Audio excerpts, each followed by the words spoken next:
आमिनू बिल्लाहि व रसूलिहि जी वमा लकुम अल्ला तुनफिकू फी सबीलिल्लाह उलाइका अज़म दरजतन मिनल लज़ीना अनफ़क़ू मिन बअद व क़ातलू क़िताल फी सबीलिल्लाह। ईमान, इन्फाक और क़िताल, ये तीनों चीज़ें अल्लाह के लिए जो करेगा वो जन्नती है ना, वो जन्नती है। मैं एक आयत पढ़ता हूँ अभी। ये आयत किसके लिए है? जन्नतियों के लिए है, जहन्नमियों के लिए है? आप लोग बताइए। सूरह अनफाल के आयत नंबर 36 जी, कुरान करीम सूरह अनफाल आयत नंबर 36 अल्लाह ताला बयान फरमा रहा है, इन्नल्लज़ीना कफ़रू, बेशक जो लोग कुफ्र किए। देखो ईमान के मुकाबिल में क्या आया? ईमान के मुकाबिल में कुफ्र आया। युनफ़िक़ून अम्वालहुम लियसुद्दू अन सबीलिल्लाह, ईमान के बाद क्या था साहब? अल्लाह की राह में खर्च करना। युनफ़िक़ून अम्वालहुम लियसुद्दू अन सबीलिल्लाह, वो अपना पैसा खर्चा करते हैं अल्लाह की राह से लोगों को रोकने के लिए। देखो अपोजिट, मैं कुरान पढ़ रहा हूँ साहब, मैं कुरान पढ़ रहा हूँ। ईमान वालों की क्या अलामत थी? ईमान लाते थे, ये लोग कुफ्र किए हैं जी। एक आयत में आ रहा जिक्र लोगों का कुफ्र किए हैं, इधर आ रहा है अल्लाह की राह में लोग अल्लाह के दीन की अजमत बहाल करने, इस्लाम को पायदार बनाने के लिए वो अल्लाह की राह में खर्च करते हैं। यहाँ पर बयान हो रहा है लियसुद्दू अन सबीलिल्लाह, वो जो कुफ्फार है वो लोग अल्लाह की राह से रोकने के लिए पैसा खर्चा करेंगे। फिर आगे क्या करता है अल्लाह तबारक व तआला, फसयुनफिकूनहा, बस वो लोग अपना पैसा खर्चा कर देंगे। सुम्मा तकूनु अलैहिम हसरतन, फिर वो पैसा खर्चा कर देना उनके लिए हसरत का बाइस हो जाएगा। यानी जिस चीज के लिए पैसा खर्चा करे वो रिजल्ट निकला नहीं जी। सुम्मा तकूनु अलैहिम हसरतन, हसरत करेंगे, पैसा भी चलेगा काम भी नहीं हुआ। सुम्मा युगलबून, फिर वो हार जाएंगे। बेशक जो लोग कुफ्र किए हैं वो लोग अल्लाह की राह से लोगों को रोकने के लिए अपना पैसा खर्चा करेंगे, बस खर्चा हो जाएगा और खर्चा होने के बाद हार हो जाएगी उनकी, शिकस्त खा जाएंगे। वल्लज़ीना कफ़रू इला जहन्नम युहशरून, और वो जो जी वल्लज़ीना कफ़रू इला जहन्नम युहशरून, और जो लोग कुफ्र किए हैं या अल्लाह के राह के खिलाफ खर्च किए हैं, अल्लाह की राह के खिलाफ जंगें करे, सुम्मा युगलबून, वो जंगें भी हार जाएंगे जी। वल्लज़ीना कफ़रू इला जहन्नम युहशरून, और उनका ठिकाना आखिर में जहन्नम होगा। ये तीन चीजें थे ना, ईमान, अल्लाह की राह में खर्च करना, अल्लाह की राह में जिहाद करना। ये लोग कुफ्र किए हैं, अल्लाह की राह के खिलाफ रोकने के लिए पैसा खर्चा किए हैं, जंगें करे हैं और हार गए हैं। उसके बाद क्या फरमाया? और ये जो कुफार है वल्लज़ीना कफ़रू इला जहन्नम युहशरून, इनका ठिकाना जहन्नम है। ये तीन अच्छे काम करे जन्नत में गए, अल्लाह ताला बयान फरमाया, और ये तीन काम करके लोग का ठिकाना जहन्नम है। हो गई ये आयत। ये किसके बारे में साहब? ये नेकोकार के बारे में। कैसा लग रहा बेटा? सुलहा, ये सहाबा के बारे में है, अजीम तरीन लोगों के बारे में है। किसके बारे में है ये? अल्लाह तबारक व तआला के इस फरमान से मुताल्लिक़ जो है अल्लामा इब्न कसीर रहमतुल्लाह अलैह जी, तफसीर इब्न कसीर सूरतुल अनफाल आयत नंबर 36 की तफसीर में बयान फरमाते हैं कि नज़लत फ़ी अबी सुफियान, ये आयत अबू सुफियान के बारे में नाजिल हुई।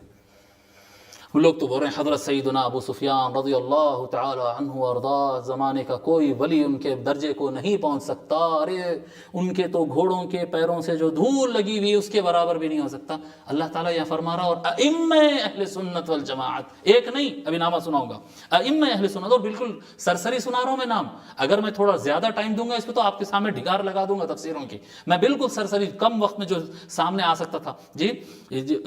इब्न कसीर रिवायत करते कहते हैं कि ये आयत कि ये कुफ्र किए हैं, अल्लाह की राह से रोकने के लिए गए हैं, और क्या कहते हैं खर्चा भी हो गया, जंग भी हार गए, हसरत भी हो गई, और इनका ठिकाना जहन्नम में है। नज़लत फ़ी अबी सुफियान, ये आयत अबू सुफियान के बारे में नाज़िल हुई। फिर आगे फरमाते हैं वह कदा रुविया अन मुजाहिदिन, और यही बात हज़रत मुजाहिद ने फरमाया है।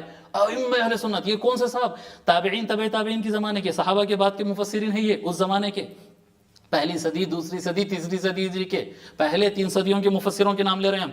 इसी तरह मुजाहिद ने कहा कि अबू सुफियान के बारे में नाजिल हुई आयत, सईद बिन जुबैर ने कहा आयत अबू सुफियान के बारे में नाजिल हुई, हकम बिन उतैबा ने कहा कि अबू सुफियान के बारे में नाजिल हुई, हजरत कतादा ने कहा अबू सुफियान के बारे में नाजिल हुई, सुद्दी ने कहा है अबू सुफियान के बारे में नाजिल हुई, इब्न अब्जा ने कहा है, सभी ने कहा है अन्नहा नज़लत फी अबी सुफियान व नफ़क़तिहिल अम्वाल फी अहदिन फी उहुद लिक़िताल रसूलिल्लाह सल्लल्लाहु अलैहि वसल्लम। सभी ने कहा है कि ये आयतें अबू सुफियान के बारे में नाजिल हुई जब उसने अल्लाह के राह से मुखालिफत करने के लिए, हुजूर सल्लल्लाहु अलैहि वसल्लम से जंग करने के लिए मैदान उहद पे पैसा खर्चा किया था, तब अल्लाह तबारक व तआला ये आयत नाजिल फरमाया।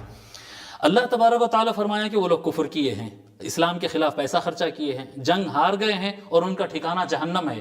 आप कह रहे हैं कि भाई वो बाअज़मत सहाबा है, उन्होंने कलमा पढ़ लिया है, तो मतलब ये अल्लाह ताला क्या फरमा रहा है फिर? ये کیا فرما رہا ہے؟ پھر نہ صرف مسلمان کہہ رہے ہیں بلکہ صحابی کہہ رہے ہیں، بلکہ مہاجرین اور انصار کی لائن میں لے جا کر کھڑے کر دے رہے ہیں، اور ہمارے اکابر اولیاء اللہ جن پر اللہ تبارک و تعالیٰ نے، جن کے کیا کہتے ہیں، زمین کے کنٹرول جن کے ہاتھوں میں اللہ تبارک و تعالیٰ عطا فرما دیا، ایسے بڑے اولیاء اللہ کو بھی ان سے نیچے بتا رہے ہیں۔ اللہ واللہ جی، اسی کے بارے میں فرمائے تھے علامہ اقبال، خود بدلتے نہیں قرآن کو بدل دیتے ہیں، خود بدلتے نہیں قرآن کو بدل دیتے ہیں، ہوئے کس درجہ فقیہان حرم بے توفیق۔ کتنے بے توفیق ہے یہ ملا لوگ جو ان کو اٹھا کر وہاں پر رکھنا چاہ رہے ہیں جن کو اللہ تعالیٰ نے جہنمی بتایا ہے، ان کو اٹھا کر صحابہ کرام کے درجے پر مسلمان بھی نہیں بنا رہے ہیں جی، سیدھا اٹھا کر صحابہ کرام سب سے اونچے ترین درجے پر اٹھا کر رکھ رہے ہیں۔ تو سمجھ میں آ گئی، میں امید کرتا ہوں کہ لا یستوی منکم من انفق من قبل الفتح، یہ آیت سمجھ میں ہو گئی ہوگی کہ آقا صلی اللہ علیہ وآلہ وسلم فرما دیے کہ اب مسلمان آ رہے ہیں ملنے کے لیے، بہت نیک لوگ ہیں میرے پاس آئیں گے، میرے ساتھ اعمال صالحہ کریں گے، سب کریں گے، لیکن یہ لکیر ہے، یہ میرے صحابہ کا درجہ ہے، وہ بعد میں آنے والے صلح الحدیبیہ والے، چاہے وہ یمن والے ہو، چاہے وہ نجد والے ہو، چاہے وہ طائف والے ہو، چاہے وہ بحرین والے ہو، چاہے وہ شام کی طرف سے آنے والے ہو، چاہے وہ خالد بن الولید ہو، چاہے وہ عمر بن عاص ہو، چاہے کوئی بھی ہو، وہ صحابہ کرام رضی اللہ عنہم کے درجے کو نہیں پہنچتے ہیں۔ ان لوگوں کو صحابہ کرام رضی اللہ عنہ کے درجے میں مہاجرین اور انصار کے برابر کھڑا کرنا، یہ ان کے درجے کی عظمت کی توہین ہے، وہ الگ مقام ہے، وہ شدت کے وقت اسلام قبول کرے ان کا مقام الگ ہے۔ آخری آیت لے لیتے ہیں اس عنوان پر، ویسے اور بھی بہت سارے آیتیں ہیں، میں بتا رہا ہوں کہ میں بہت اختصار سے، بہت روک کر میں آیتوں کا انتخاب کیا۔